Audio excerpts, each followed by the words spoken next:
for the first time in more years than I care to say, I've actually experienced growth. And so next thing I knew, some of my cohort sisters was like, okay, girl, I got you over here. I got you over there. And then I was like, okay, this way I need to fall back. So I was like, okay, I'm going to go ahead and I'll take the lead on it. And I was like, oh my God, this is what it actually feels like to have healthy collaboration.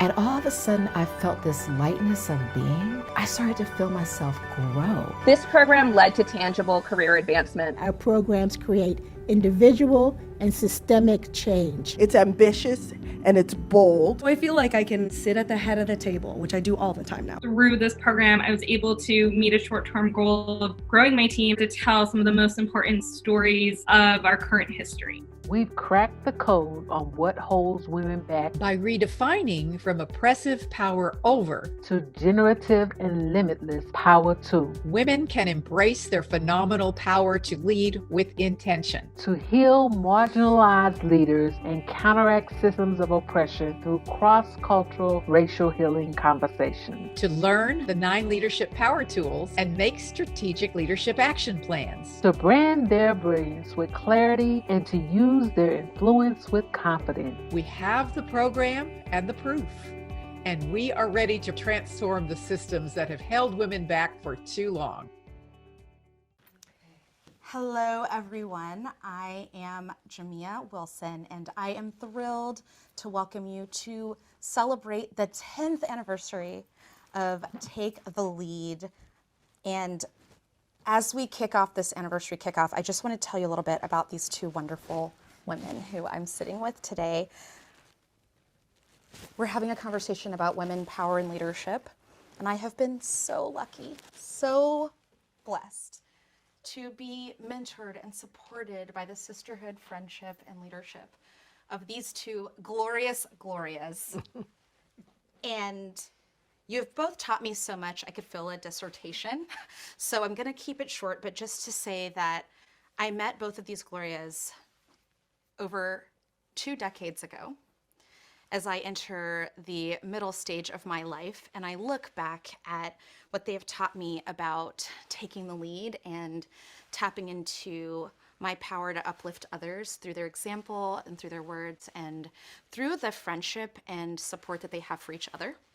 So as we kick off this conversation with all of you, over 800 people from around the world, from New York to Cambodia, I just want to say it's extremely important for us to take the lead by being there to connect, to support each other, and also to have enduring relationships like the one that you have had and one that I now feel really proud to say that we've held for a long time. I ask myself often, I hope I'm making a Gloria proud.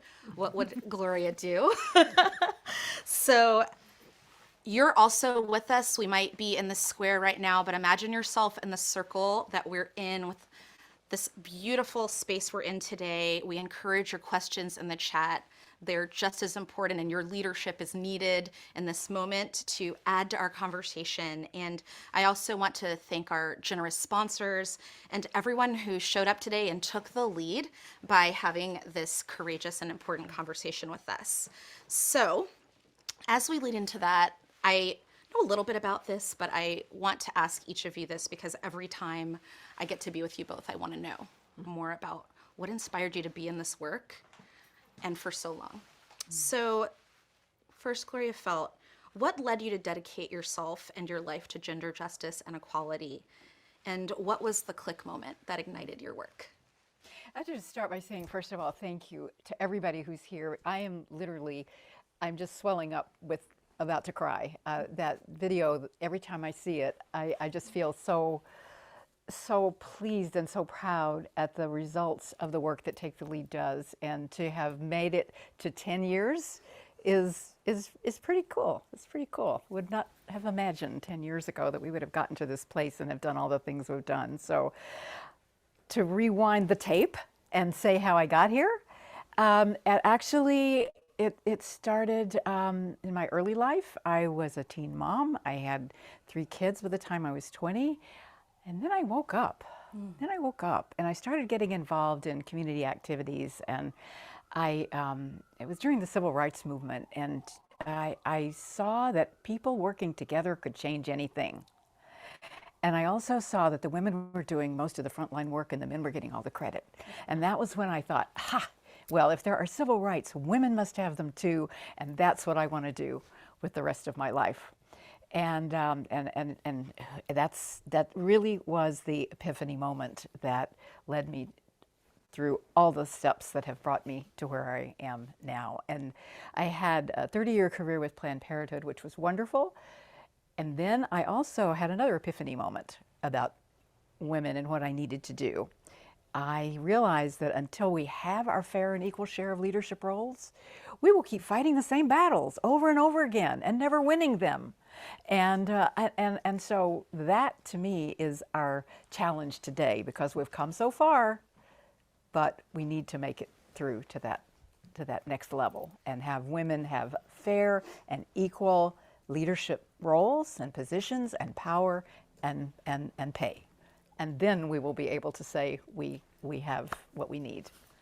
I was just thinking about this energy being so unflinching, and this was the same energy that I would experience when I worked with Gloria 2 decades ago, and I would be the one who would greet her when she would walk into the Planned Parenthood office, me fresh out of college in Washington, D.C., and I'm feeling really inspired as you talk about what it means to keep the work going even when we have the setbacks, that the unflinching energy is needed to continue the momentum, and thank you for that. And also for reminding me and teaching me early on that us grits, girls raised in the South, can do very powerful things. And Gloria, I would love to hear about your click moment. Well, I owe my click moment to India, and I should explain that when I graduated from college, I was engaged, and I knew that I shouldn't get married, but I had to go very far away in order to, right. And of course, in India, there was a gigantic independence movement, and I wanted to record or learn about it, write about it, so I was just interviewing people, and I thought of it as the Gandhian movement. And finally, I came upon a great woman named Kamala Devi Chattopadhyay, and she was sitting on her porch rocking as I talked to her. And finally she said to me, well, we taught him everything he knew. And I learned, which I had not known, that the women's movement against sati, against all kinds of terrible patriarchal practices, was the basis of Gandhi's movement. And that showed me that movements were possible, that they often and could again start with women. And by the time I came home and looked at the injustices, racial, sexual, I realized that this country needed such a national movement. I need to add one thing which has to do with Gloria Steinem, which is that in West Texas, where I was, hardly the bastion of feminism, I discovered somehow Ms. Magazine. And at that time, I believe that you all let us know who else in your area was a subscriber. And I found 6 people in a 100-mile radius of West Texas. And we all met each other. And bingo, there we were. So we were a movement. That's so great. Thank you.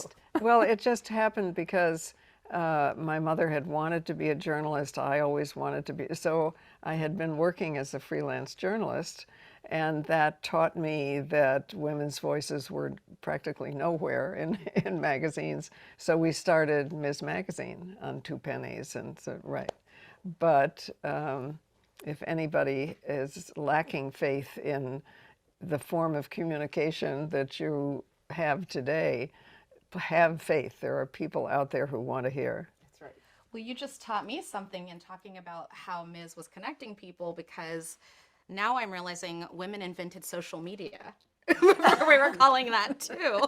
Because of that, I'm just saying, you know, before Beyonce's internet, we had Ms. being a social media, and so I'm very excited about that, and also just love that story of you talking about, India, and when I think of the traditions there and how many thousands of years back in those movements also coming into this time, it's a reminder that we're actually going back to reclaim our original nature, and that is something I've very much learned from you. That it's not these ideas of equality and justice; they're not new. We're reclaiming what the earliest people have always known, what the earliest traditions that have built our foundations have known about how we should engage as a society. So that was moving. No, I remember sitting with women in a desert area in Botswana, I think, in the middle of Africa, no villages for miles and miles around.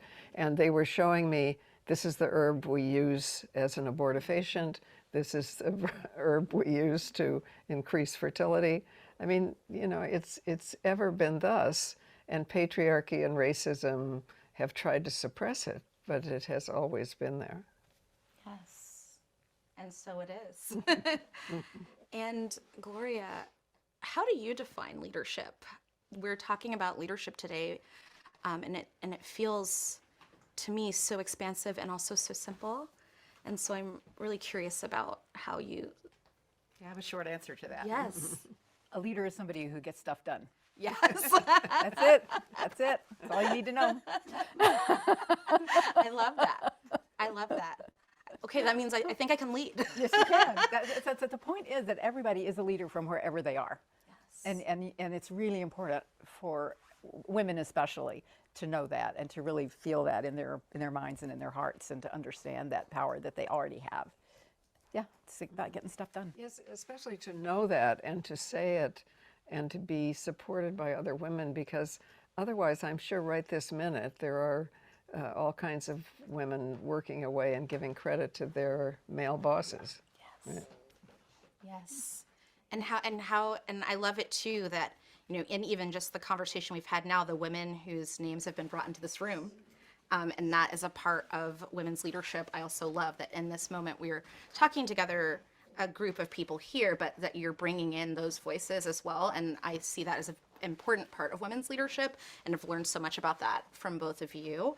So another big question around leadership that I think really ties into what we're talking about now, and I really want to ask you and have been thinking deeply about asking you, is what role do you think we as women can specifically play right now in creating a more peaceful and a more just world? And how can our way of being in our leadership contribute? We probably have a big advantage in that we don't have our masculinity to prove, right? And we are socialized to listen. I mean, the family is often our model of social organization, and that means you respect differences in age and education and ability. You learn to listen. It's a very helpful paradigm, and certainly different from most corporations and the military. And thank you for saying that too about the paradigm shift, because as I'm entering this stage in my life, in the early part of the 40s, which I didn't realize I was going to love so much. I love it so much. I care so little about things that used to really bother me in a way that feels profoundly liberating, is that I've wondered about a sort of rage I feel about so many of the things that I've come to love about myself and the way I show up are the things I've been told by patriarchy I should lose in order to be successful or to be a leader in our society. And being a part of the movement with you both has taught me, no, you stay that course, you trust that internal GPS of what you came here to do. I think of Joan of Arc, my favorite leader, in terms of this, spiritual people who really guided me as a young person, saying, "Oh, I'm not afraid. I was born to do this," is always in my mind around that idea. So I love that you said that, because I'm now learning to embrace those things that I know that I can bring, those strengths, and that we should cultivate those in younger women to say, you trust what do you know about yourself that the world needs. And you've both very much given that to me, and to many others. And we have, I think women have a cultural skill of listening because of the inequality that we've seen in the past. And we need to learn to speak as much as we listen, but listening is still absolutely crucial. And without it, conflict continues, learning suspends. I mean, you know, we should value our gift for listening. Yes, it's beautiful. And so when we first started talking, Gloria was speaking about this in your experience of what you've experienced in your life in leadership. And I want to hear from both of you about this, but I'll start with you. How are we going to overcome barriers to our access to power when backlash is consistent and pernicious? How can we address the rollback of reproductive rights and reproductive justice and keep that momentum after we've made progress? How do we keep that enduring energy going? Well, it's not easy, but it's definitely doable. And the core of the whole curriculum that I developed for Take the Lead as a result of the research that I did for a book called No Excuses, 9 Ways Women Can Change How We Think About Power, is that we have to change how we think about power. Yes. And we help women literally shift our mindset from the traditional narrative of power has been oppressive. It's been about fighting and wars and scarce resources. And once we can shift to recognizing that power is like a hammer, like I'm wearing a hammer, that's one of our power tools. You can buy it on our website. Love it. Unpaid political announcement here. So once you realize that power is energy, has no characteristics of its own. It's what you do with it. And you can make it the power to make life better. You can make it the power to make all of those systemic changes that we know need to be made. We can turn it into the power to run for office, to lead a company, to whatever we decide we want to do. And I think it starts with that mindset change. And once we have that mindset change, then we certainly need to have some skills and tools, and we need to have our sisterhood. We need to have each other. So those are the 3 parts of it. With those 3 things, honestly, we can do anything, and there will be pushbacks, and there will be setbacks, and there are pushbacks because what we're doing is so important that some powerful people don't want us to have whatever it is we're trying to have. And we should feel complimented by that. And I need to get a hammer. So everyone, I need to get this so we can remember this lesson when we are in the work, because I also thought, in the moments when the hammer feels heavy, I know that I can ask you to hold it and you can ask me to hold it and then come back. And that's the thing that came to me in that lesson. So thank you for that. It's a great song. If I had a hammer, yes! I had a hammer. That's right. I'd hammer out justice. Yes. Right. Yes. And I'm so seriously going to get one tonight. So. It's right. It's on our website. Take the Lead gets a contribution every time somebody buys one. And I love it too, because, we're just going to hammer out the patriarchy also in terms of, to pave the way for equity and justice. So Gloria, what about you? You've seen a lot of backlash too, and a lot of progress. What keeps you going? What keeps you energetic and optimistic? Well, you do. You do. I mean, we are communal animals. There's a reason why all over the world solitary confinement is the worst punishment. So we need to be together. We need to, in small groups, in lunches and big organizations, and whatever it is, we need companionship, and we should not believe that we can be solitary. Human beings are not meant to be solitary. So, if it means talking to a neighbor, talking to whoever it is, at work, whatever it is, we need to be communal to be strong. Yes. And I'm so glad we're back together. You know, I was thinking about just that time that we were physically apart, and it feels really good to be back together. And Because of COVID, you mean? Yes, yes. Right. Because of COVID, and just because of finding ways to connect, but it really there's something about that energetic charge that you reminded us is intrinsic to our nature that is feeling very empowered in this room. There are a lot of powerful women in this room who you don't see right now as well. So I also just want you to know that that energy is also with us, and I'm feeling the charge of that. I know that I'm going to be fed by that out into my life, and it's a really, really good and sacred reminder. And those who are with us virtually as well. Yes. Yes, thank you. So many people were so excited about this opportunity. So, Yes. yeah. And thank you for giving us this opportunity and for 10 years of this opportunity. Because I don't know about you, but if you've ever attended a Take the Lead conference, if you haven't yet, you should do it. And so I can tell you that I have attended Gloria's conferences before, and they're absolutely amazing. And another example of why we need to gather and why that's really important to our work together, to do that deep listening, to do that getting stuff done together. And so another question I have around the power is, how can we overcome barriers to our access to power as women and encourage grassroots activists for social change? And then adding to that, what role does money have in that process? Because that's so often what I hear from other women about the major barrier to accessing that. You want me to take that? Yes. Yeah. Okay.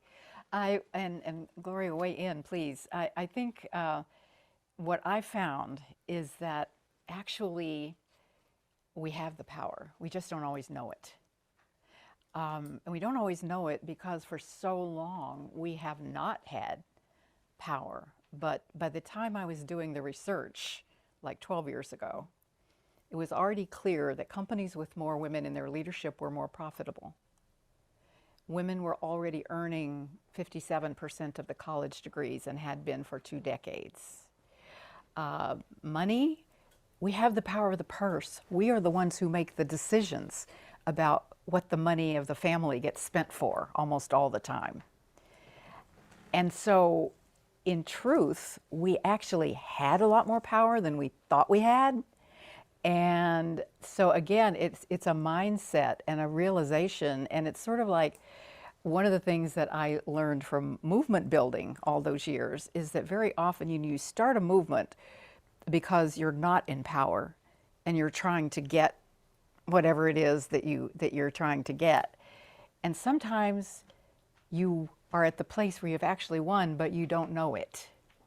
And I found that over and over and over again. I'll never forget the first time we did a professional poll about Planned Parenthood, and all of our volunteers were so scared and they thought we were so, such a little minority. It turned out that actually it was the best brand in the whole country.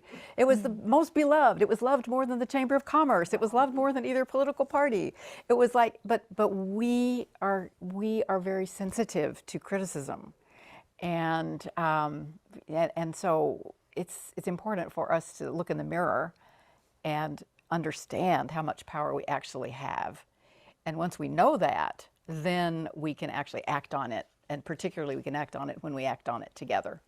And so it dawns on me that, okay, it's been 10 years, it's been 10 amazing years of taking the lead and activating that power together.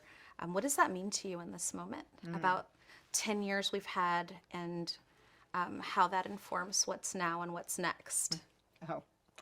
Okay, so I'm wearing my shirt, 50 Women Can Change the World, we have, and it speaks to the power of the cohort, and it speaks to the power of having a plan to actually change whatever you want to change, or to whatever your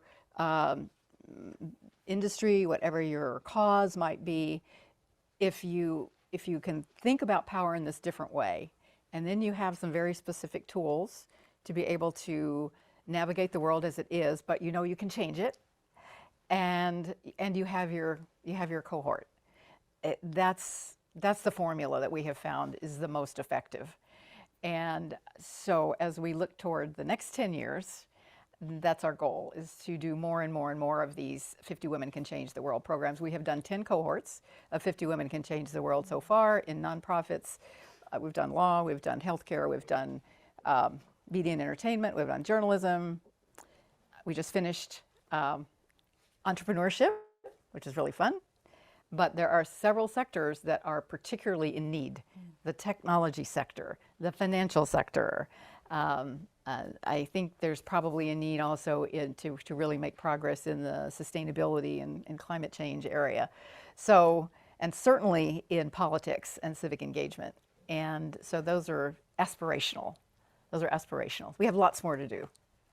I'm so excited, and you're making me feel really energized too, because I also think to listen for it, like you said, and to see opportunities to take the lead and make that power clicks to me.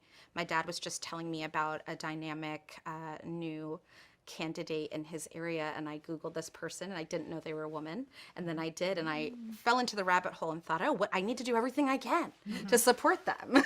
I need to do everything I can to learn about this amazing person who is doing amazing work, and so and to support their ability to take the lead. So I was thinking too about how all the things that we're talking about now have an action component that can come with that. And that's a big lesson I've taken from 10 years of being a part of the Take the Lead community and seeing Gloria's leadership in that space. So we're having an intergenerational conversation. Although my mom used to say about me that I was born 35. So I've always sort of, seen myself in an element of feeling like, oh, I love this time of my life right now, because this is where I've always been. And I was curious about if there's a thing, Gloria, about young women that you wish that we knew. And now I'm getting into the middle part, but even the younger women too, but the younger generations that you wish that they knew about your generation. And then I also want to know what's something that you appreciate about the next generation. Well, because of the kinds of inquiries I get online, and I think they think we knew more than we knew. Right. Give that away. So I want to demystify us and say, okay, we didn't, but we had hopes and we had each other. I mean, once again, we cannot be really at our peak if we're isolated. And the fact that we started Ms. Magazine, or New York Magazine, whatever. I mean, I'm a journalist, so that's what I think of.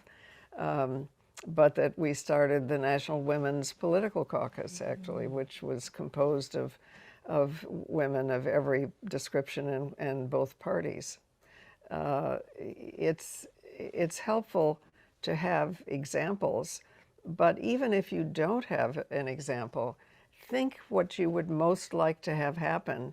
Invite 5 or 6 other women here, like to this living room, and explore ways that you can make it happen. Yes, and speaking of making it happen, so, I was saying in the beginning, I feel that everyone who took time today to come and be a part of our conversation, we really do want to say thank you for showing up as a courageous leader. It's not lost on me that it is President's Day in the United States today, and we have not yet had an opportunity to celebrate a President's Day. And we should have had Shirley Chisholm, who by herself took the white male-only sign off the White House door. We should have had Hillary Clinton. Let's remember that it's not a deficiency in women, it's a deficiency in the system. And I love that, because that kind of courageous leadership for her to do that, and she's one of my sheroes, really makes me think about wanting to know from you both, and I'll start with you, Gloria, who are some of the leaders who inspire you today? You. Thank you.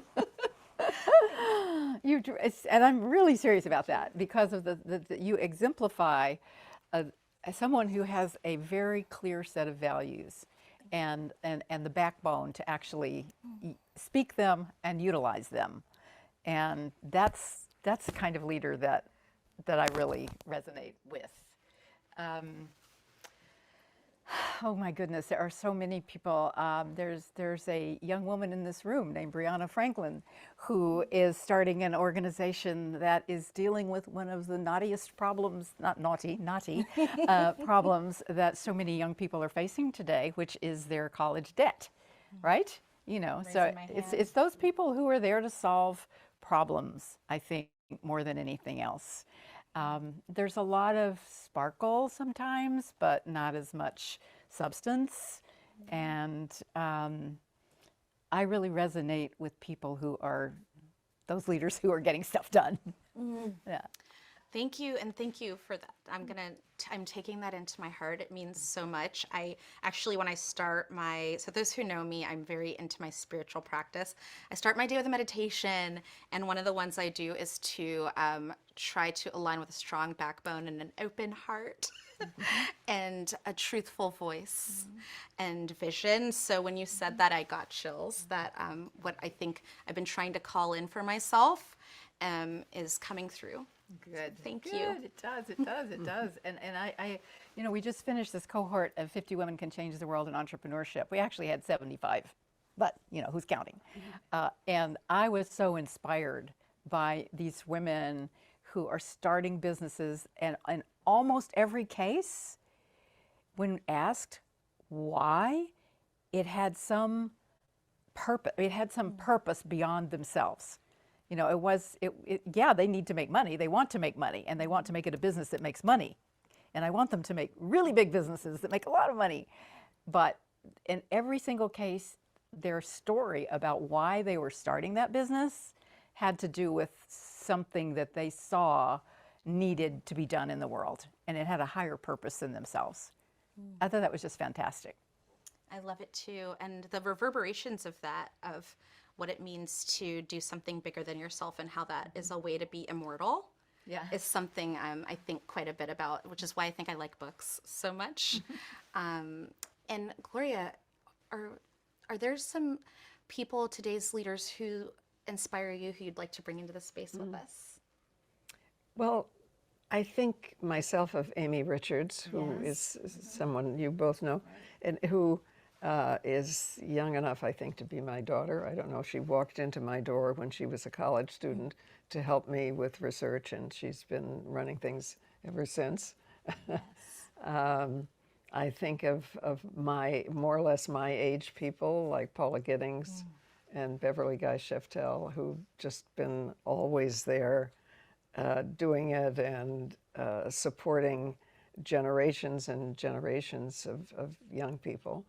And I think of somebody who should have been our leader and wasn't, like Hillary Clinton, who, you know, should have been president. But continues to lead. But continues to lead, right. Continues to do a lot of the work. And Shirley Chisholm should have been president, too, right? Yes, and like you said, in continuing to lead, that means so much to me, to really think about that, and thinking about women teaching me that. I mean, I will never forget that growing up. And you know, the things I wish now, you know, my mom is now passed on, but there are the things I want to just say to her, oh, you were right. That I wish I had gotten it before so I could say thank you. I'm sorry for that, you know, 15, 16 time when I did not have the self-awareness to communicate the thank you about you being right. But the thing she used to say sometimes when I would have a setback and I'd fall down is I'd say, oh, it's over. It's so over. It's a catastrophe. We can't do it anymore. It was too much. She'd say, oh, but can you get back up? Do you have the power to get back up? Because you still have power. Step into your power. And so I love how you said that, because it really made me think about that too, that thing that I've just learned from watching women like that and women like you, that no matter what is sort of thrown your way, Have you written about Shirelle? You know, I have in certain places and distilled places, and thank you for asking. She absolutely adored you, and meeting you was a highlight in her life. She asked me in her last days to keep writing her. She said, I'll figure out how they get to me, but you just know I get things that I want, so I will. And she asked me to make her a box to put her letters in. So I have been thinking that at some point I'm going to take those letters and make them into some sort of art or some sort of writing. But it was actually advice from you when we were having a dinner with our friend Letty. And it was around the time when I had lost Mom, and you said, oh, you should try writing to her. And it really clicked for me because she had said that too. So I want to thank you for asking me that, because that was also leadership and the ways that we lead in each other's lives. Yeah, no, as long as we remember someone, they are alive. Yes. Thank you. And you remembering Shirley Chisholm and her leadership, I think about that too, that, you know, I have never met Bella Abzug, but I feel like I know her through your stories and through the work and the policy benefits that I have had throughout my life as a result of her. And so I want to thank you for that too, that this leadership is everlasting, the impacts and the reverberations of it, and that is extremely important to me. And I think that's part of what keeps me optimistic, which is a question that I want to ask you, Gloria, about, because we talked a little bit about it before, but is there anything you want to say to us about, you know, what's giving you that feeling of hope as we move forward? I feel so exceedingly fortunate that I have had the opportunity to live long enough and be involved long enough that I can see that you can make a difference. I can see that it is possible to make progress. I know that sometimes in the moment, especially when there's some big setback, like the Dobbs case, for example, or like not having ERA in the Constitution, for example, or, you know, things like that. And it's easy to get deflated, but when you have had the opportunity, as I have had, to see as Martin Luther King said, the long arc of history, it does bend toward justice. It really does. And knowing that it doesn't always work out, but on the other hand, sometimes it really does. And the trajectory is good. I mean, when I started out with Take the Lead and when I did this research initially, women were at 18% of the top leadership positions. Now they're at somewhere between 25 and 30. And once you get to that stage, it's much easier to double to 50%. That's my theory anyway. And so I think there's lots of reason to be optimistic. And anyway, it's just a healthier way to live. And I'm excited about that future. As I was seeing you raising the mantle of the amount of us, I thought, yes, we need more is more. Right, and the amount at the family level too, because we count, as we should, the leadership positions, political, economic, and so on. But it all starts in the family. Absolutely. And do sons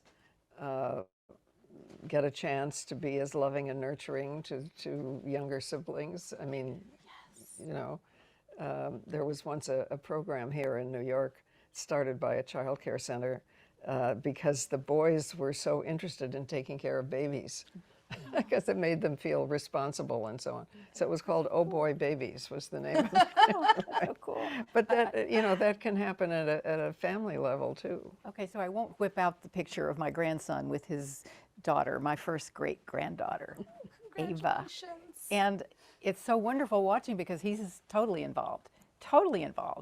And that would not have happened a generation or two ago. That is so beautiful, and also gives me the hope. And so we realized that we have all of you amazing people here, and you were in the conversation with us, and we have questions, and we have some special questions here that are coming. But before we go to that and some other special surprises, I have one last question for us to talk about for both of you, which is about movies. So one of the things that provides the inspiration and the hope for us are films. You know, art can really help us see what's possible and expand. What movie has inspired you the most to continue to take the lead? For me, Daughters of the Dust is a beautiful movie that has had that role. I am descended from Low Country Carolina Black women who are proud of our heritage, our languages, and our culture.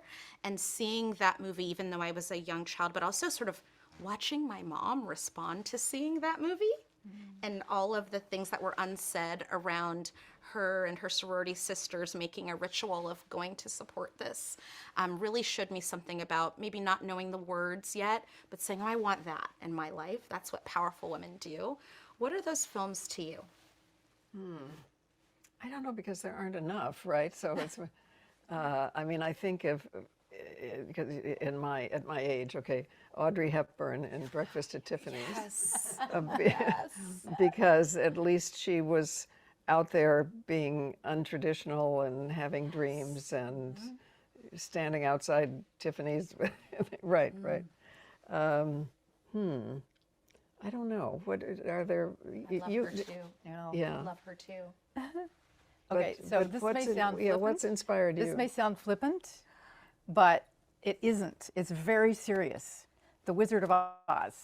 Oh, yes. The Wizard of Oz, because first of all, it was the first movie that I saw where the female was the protagonist. She was the smart one. She was the one who pulled back the curtain on the wizard, who acknowledged he was not a bad man, but he wasn't a very good wizard. And it was Dorothy who did all that.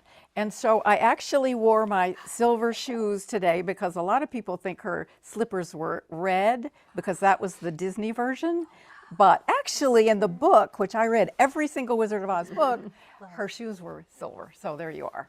But it was a role model in a time when girls didn't really have role models like that. And it was written for that purpose. The Exactly. Wizard of Oz. There was a Yes. feminist history of the Wizard of Oz. We could talk about that for a whole other hour. Yeah. I love that too. And yes, thank you. I'm gonna go and rewatch it now because I need to know more about the feminist history. So I also love that too. You led by teaching me something. So as we get into your amazing questions, we have some questions that we're going to get started with soon. I want to say that in celebration of the big birthday today, there's going to be some presents, and that includes book giveaways. So there will be a winner of a stack of signed books with some feminist goodies from me included.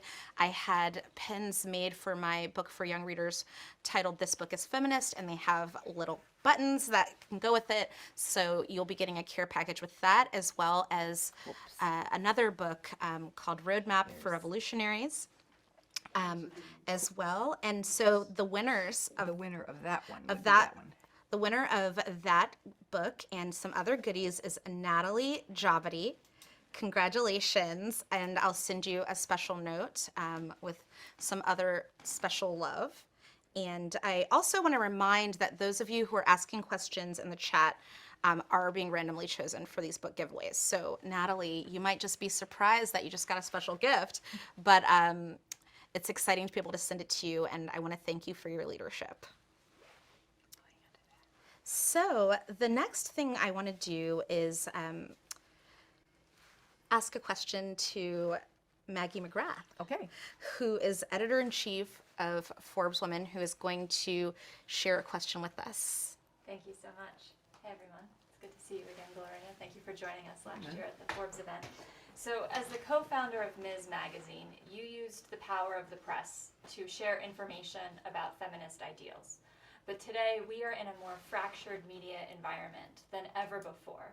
So this is perhaps self-serving, but how can members of the media or people who speak to the media or who have social media platforms use their voice to break through the noise? And do you think it's possible for people, journalists, creators, to have the same influence that you and Ms. Magazine had 50 years ago? Yeah, no, I think it's not only possible, it's possible for many more people. I mean, because our access to each other, at least if we have computers and electricity and so on, has so vastly increased that we can, each of us, almost publish our own magazine. And, you know, I mean, I wish there were a satellite in the sky that allowed all the places on Earth that don't even have electricity to participate, because it still is too divided. But it has multiplied, you know, hugely since we started Ms. Magazine. That's true.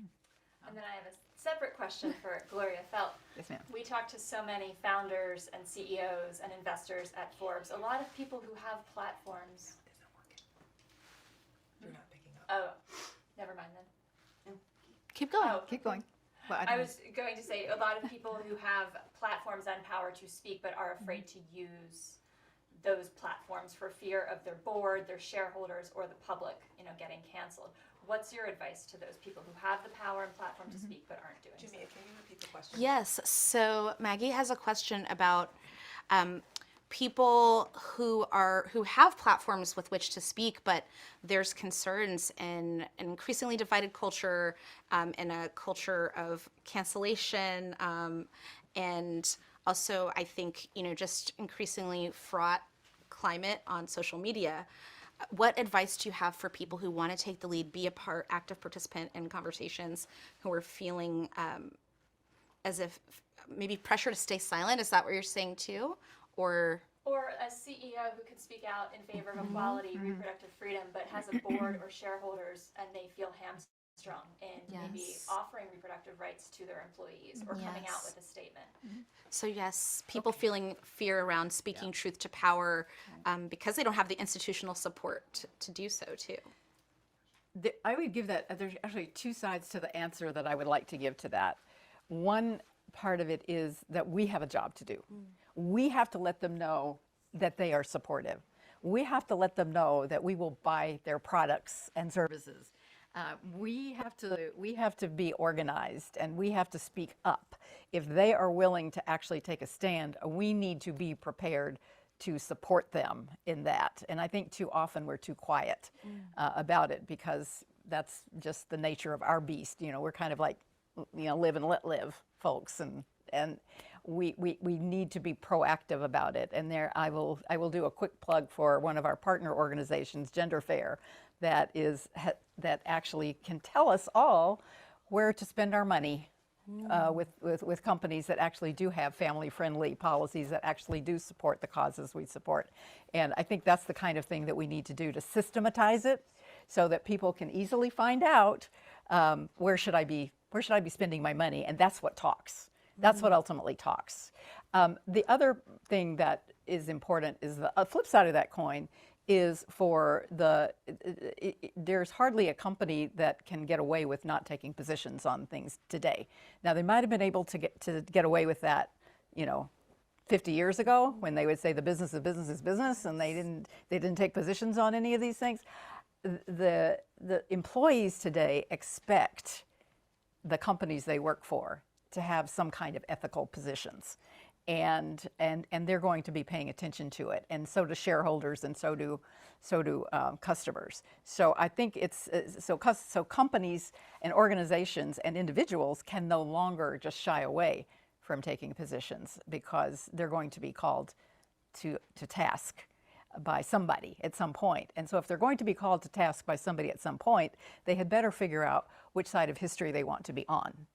And they better look at the data that says, 90-some-odd% of Americans use birth control. 90-some-odd% of Americans support the Equal Rights Amendment. How about that? They need to not listen to just the loud voices. They need to actually figure out where they want to stand. I love that, and that people are paying attention, and I think that's a really poignant question, so thank you so much for that question too. Yeah. And so we have another question from our friend Kelly Goff, who is with us as well with Power Red glasses. You don't see them, but as you can see, we're doing the Take the Lead Power Red. And she is here with her brilliant question too. My only question is, I'm not sure how I was able to land the gift of being in this room for this conversation today. It's an honor just to, I don't know if you guys saw my ugly cry, but when you start talking about the impact of your families on your journey, it was really moving. It really, so I'm glad no one can see my ugly cry face and what's left over. Okay. Crying is good. So the first thing I'm going to do is a semi-tacky plug, but it involves two of the women sitting here, so I hope that's okay, which is mentioning that a documentary I made called Reversing Roe that would not have gotten made without the Glorious Glorias. And I remember pitching that film, and this Gloria Feldt, that I kept hearing the issue of reproductive rights has been settled. There's no reason to make this film, and if you do make it, feel free to try to pitch it right after Hillary's inauguration. You might get more traction. Wow. And so here we are all this time later. And so you guys can't see me doing the bow of gratitude to the women on this couch for making sure that project got made, because now it feels more important than any of us ever thought it would be. So to my question, and to you all making me Barbara Walters cry, can you talk, one of the things that kept coming into my mind is how much you were mentioning your family. And especially when you talked about your father, Jamia. And I remember sitting, because I work as a journalist and a screenwriter, and in Hollywood having a male boss once say, wow, someone clearly told you your opinion really matters because you don't mind voicing it. And I thought that was a bad thing. And then I realized he was like, no, I have a daughter, I'm complimenting you. So it made me think about how we're having all these conversations post George Floyd about how some white people can be better allies.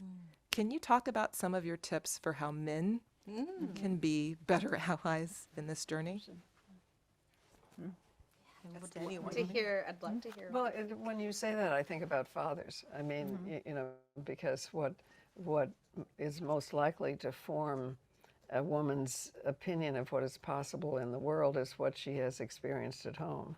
And if she had a loving, patient, nurturing father, she's going to be much more likely to pick a loving, nurturing man and to understand that that's possible. So we understandably get hooked on looking at the workplace and the political sphere, but we sometimes forget that the home is the root of all change. Yeah, it was my father who told me I could do anything. He said, you could do anything. Your pretty little head desires. So, you know, he was still just a little, you know, little sexist there, but I couldn't hear him because the culture was telling me something different. And I had to become an adult before I could actually hear him and realize he's really right. You really can do anything your pretty little head desires. You really can.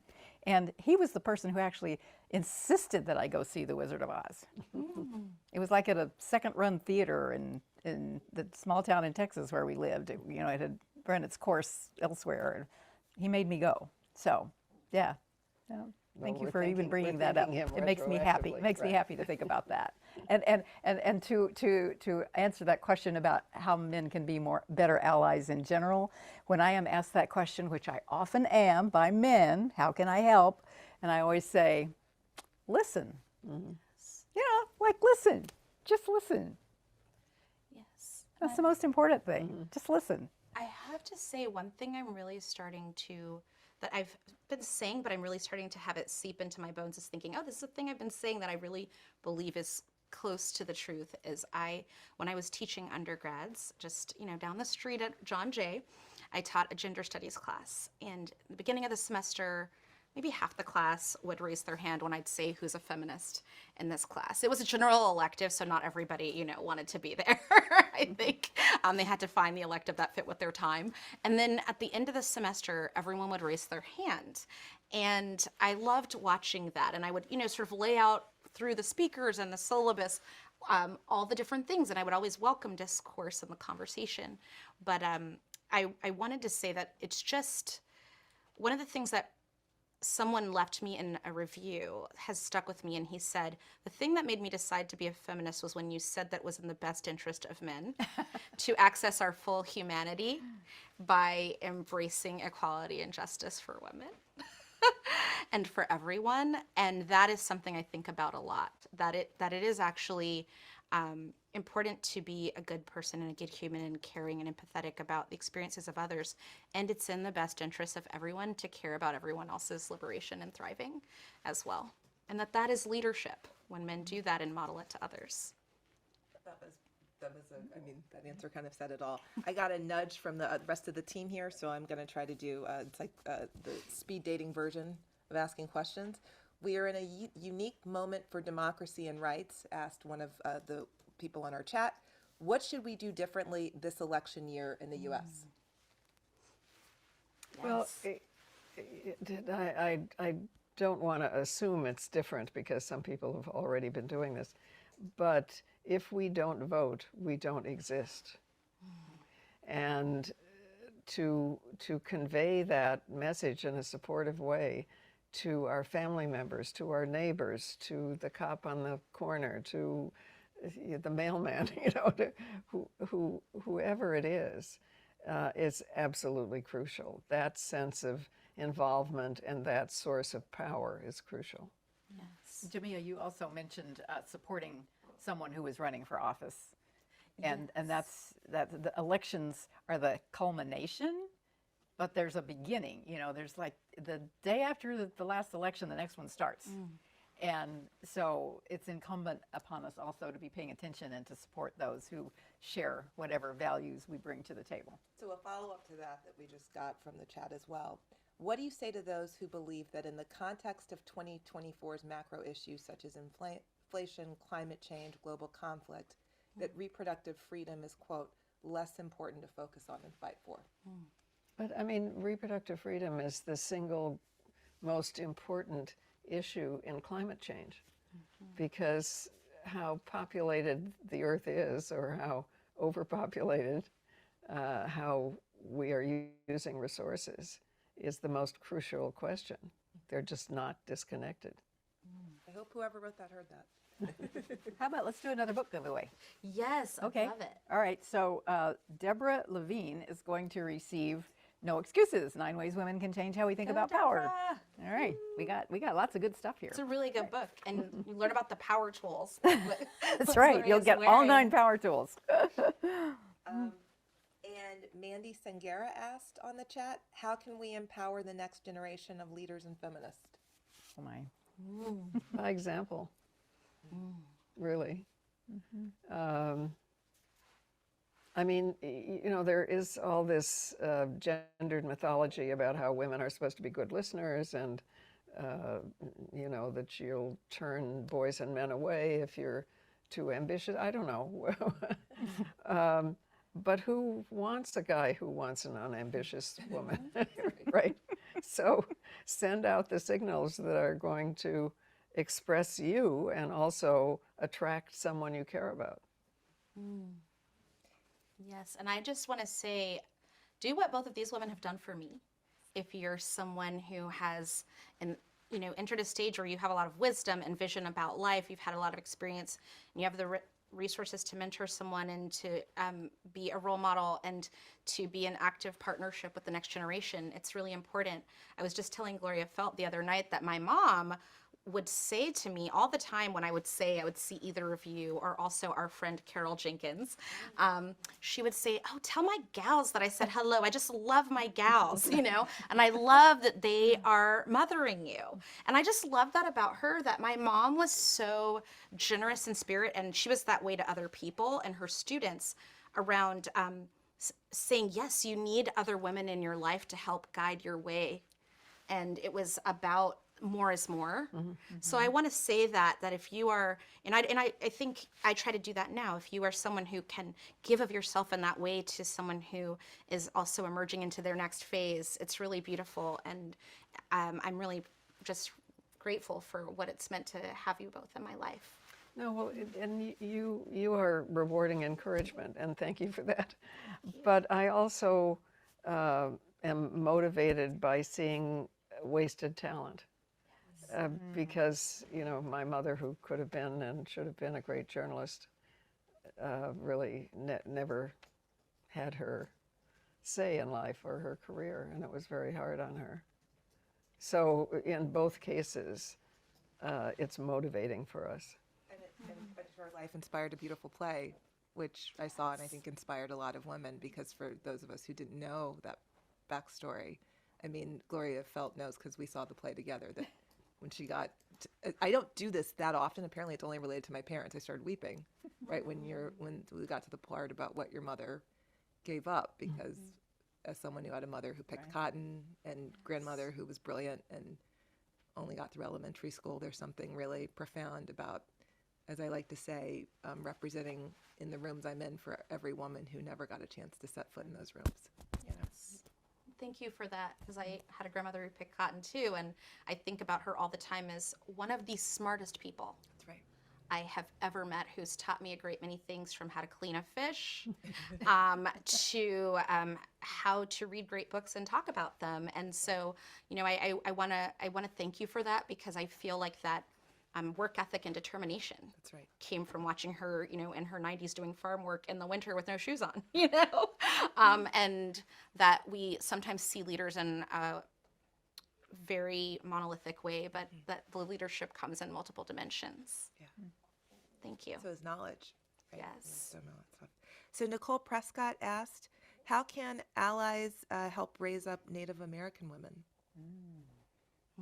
Well, I just think we need to ask. I mean, first of all, we can object to the form of history we so often learn in school, which starts with Columbus. Hello? Yes. I mean, there were also vast, sophisticated societies here that were actually the source of democracy, not only here, but in Europe, where, you know, Europeans came accustomed to one king or whatever, and were shocked to see the democratic system here. We need to honor that, and I don't know how the public schools are doing these days, probably many different ways, but we need to start studying the history of this country when people started. I mean, there near Chicago, where Chicago is now, there was a settlement that was bigger than London at the time. Do we know that? No, right, not usually. Barbara Stillwell asked, what advice would you give to nurses and others in gendered professions that are underpaid and feel invisible? Strike. Another great film comes to mind, Norma Ray. Yes. And as a proud WGA member, it works. Right. It works. And when men who were medics in, you know, whatever part of the military came back, they helped, you know, because they had higher expectations.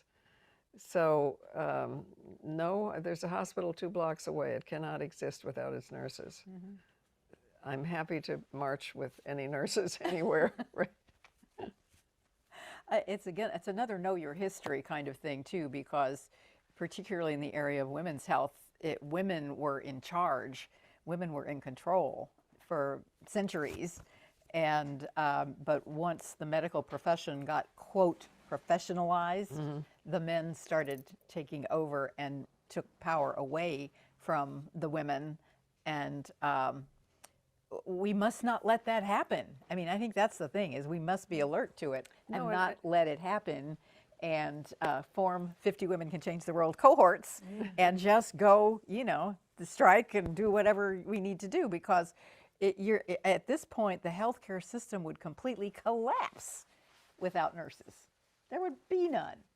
There would be none. And we also need to look at the history of nursing, medical care, healthcare, whatever we want to call it, and realize that in the past, in many parts of the world, women were in charge.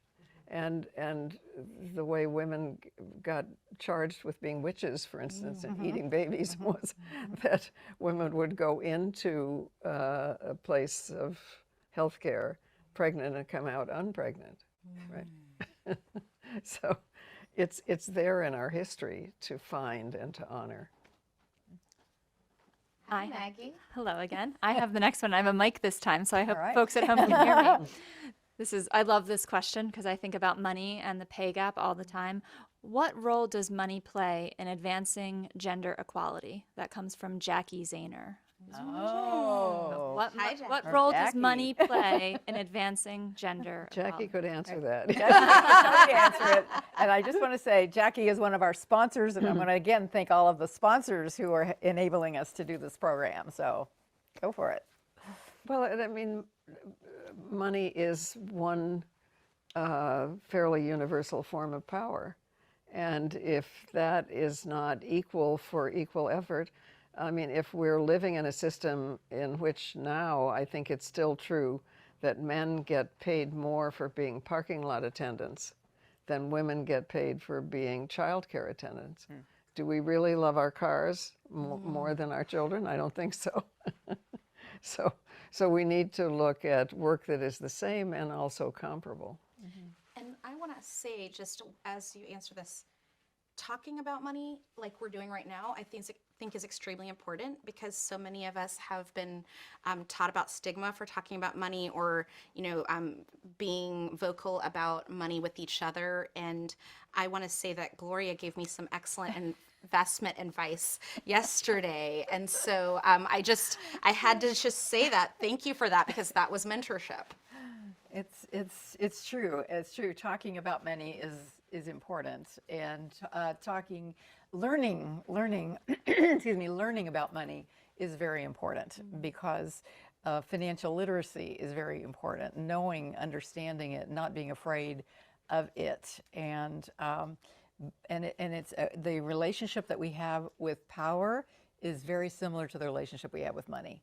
So we have issues and ambivalence about power. We probably have issues and ambivalence about money. And again, it comes down to how we think about it.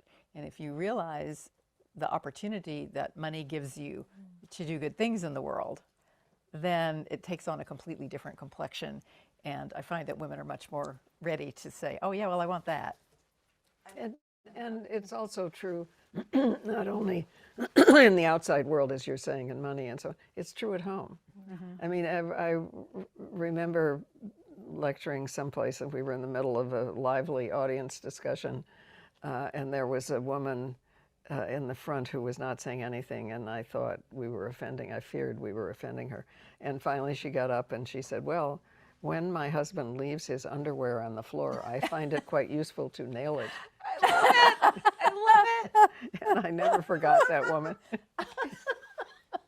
Giving me ideas. And I know I'm not on the panel, and I'm not Mike, but I just want to say, because we've talked about this, the countries with the smallest gender pay gap are the ones where they publish what people earn. Yes, good point. Yeah, right. Yes. If folks at home didn't hear that, that was the countries with the smallest gender pay gap are the countries that publish what people earn. Knowledge is power. Knowledge is power. I have one more question from the audience, and this actually harkens back to what Gloria Steinem was saying about we need to be communal to be strong. And we are in an environment where a lot of us are working from home half of the time. So Shlomit wants to know, do you think the hybrid workplace hurts our ability to build communities?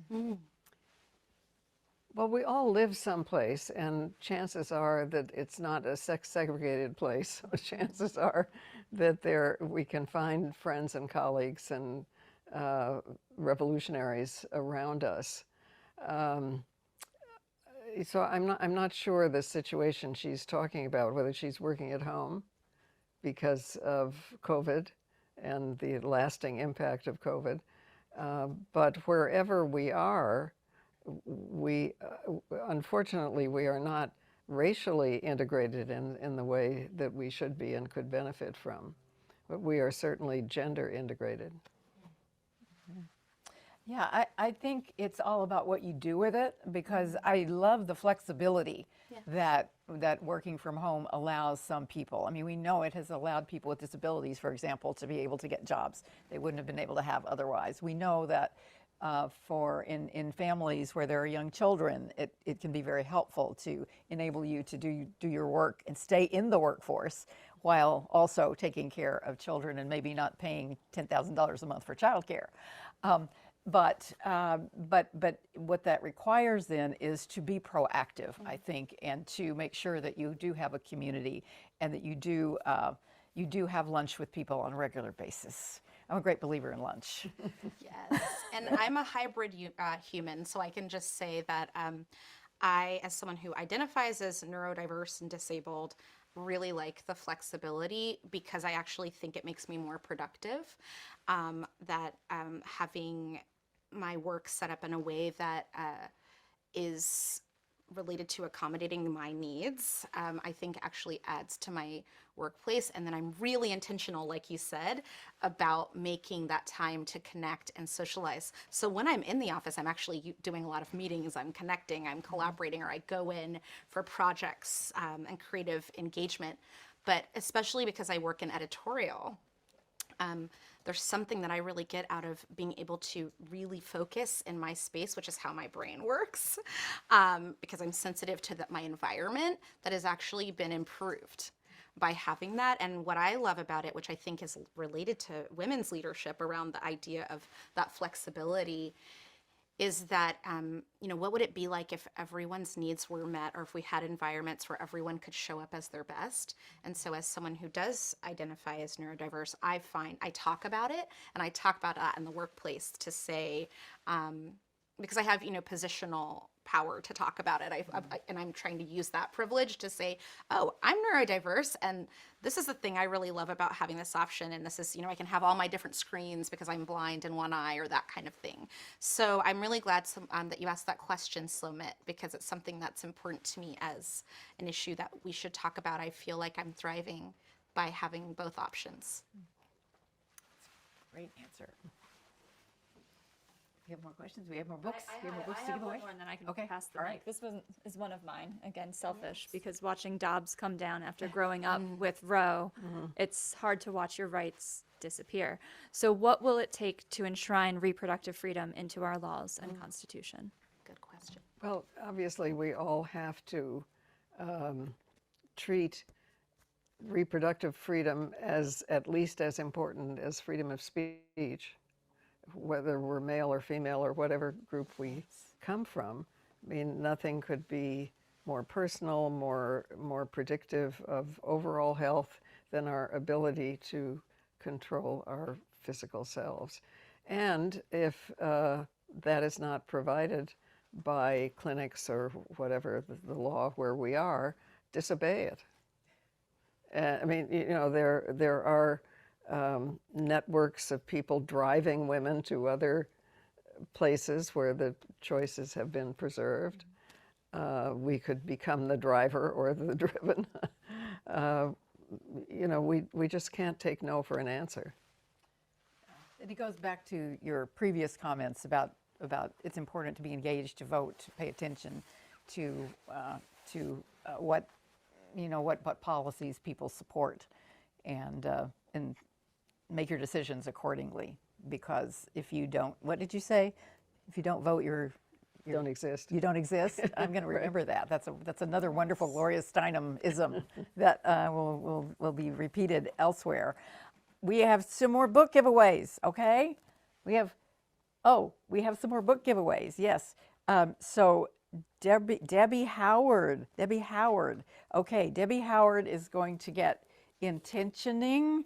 And not only intentioning, but it comes in a nice little box with an intention candle and some other fun little things. So Debbie, that's what you're going to get. And I believe that someone is going to get a book by Gloria Steinem, and we don't know what that's going to be yet, but we will figure it out. And the lucky person who will receive that is Ann Bertelson. Ann Bertelson. So those are our book giveaways. And we thank you all. I see we are a little over time. And we thank you all for actually staying with us, because we will make sure that you get the replay if you had to sign off or whatever. Before Jamia closes out, I want to say a personal thank you to people for helping to celebrate Take the Lead's 10th anniversary. But more importantly, to all of the people who care so much. And when I looked at the list of people who signed up for this virtual conversation on women, power, and leadership, I saw politicians, I saw heads of organizations, I saw business people, I saw lawyers, I saw social justice workers, I saw the people who can truly make all of this change happen that we're talking about. So you don't need to be empowered, folks. You got the power. Remember that. And we have the cupcakes. We have the cupcakes. So it is a birthday. And we're very grateful. I'm so grateful to be connected by Zoom. Right. Yes. I mean, yes. And this is a step towards being in the same room together, which I hope will happen. Yes, and I want to just thank you for the radical inclusion with the cupcakes, because as a celiac human being, they have gluten-free cupcakes here that I can eat. So I just want to say we are walking our talk here as we are thank you for taking the lead to remember that detail that helps me feel fully human and seen. And I say that with all seriousness because, sometimes I remember someone very vulnerably telling me in response to an essay I wrote about how to be an ally, and I was going around interviewing people about what is it that makes you not want to take action? What is it that, and it wasn't sort of what I thought, what I wanted confirmation bias on. A lot of times, sometimes people said, I'm overwhelmed. It feels too big. I don't know what the right next step to take is. And so what I think about the feeling we're having right now is that, you know, sometimes the right next step is to just gather with other people and talk about how you want to remake the world and figure out a plan. And that's what we're doing together today. And I just want to thank you all and these amazing Glorias that I'm so blessed to be here with today, and all of you for taking the lead and being here today.